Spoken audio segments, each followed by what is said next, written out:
Na mwanamume anayedaiwa kuwatapeli wa Kenya kwa ahadi za kuwapatia ajira katika huduma ya taifa ya polisi ameachiliwa kwa dhamana ya pesa taslimu.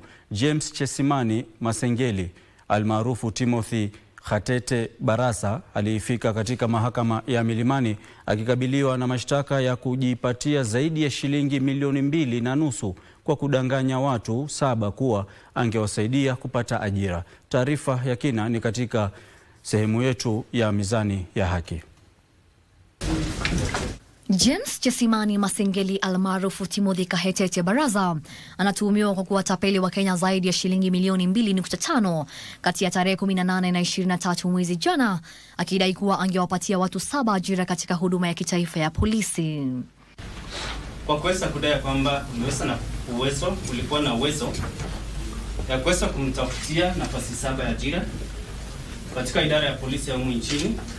Wakati wa kusikilizwa kwa kesi hiyo leo, Masengeli alifika mahakamani akiwa na wakili wake Shadrack Wambui, aliyeiomba mahakama impunguzie masharti ya dhamana, akisema mteja wake ni raia mwema, baba ya watoto 4, na kwamba mteja wake hakutenda kosa hilo. He is a law-abiding citizen serving as a police officer. Wakili huyo pia aliomba kupata ushahidi wote ambao upande wa mashtaka utatumia, akisisitiza kuwa Masengeli yuko tayari kueleza ukweli.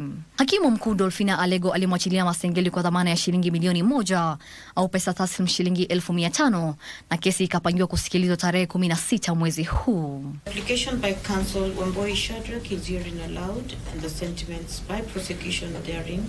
Now the bond will be as follows: a bond of 1 million plus 2 sureties of similar amount, or a cash bail of $500,000 plus 2 contact persons. A pre-trial will be done before this court on the 16th instant and further direction.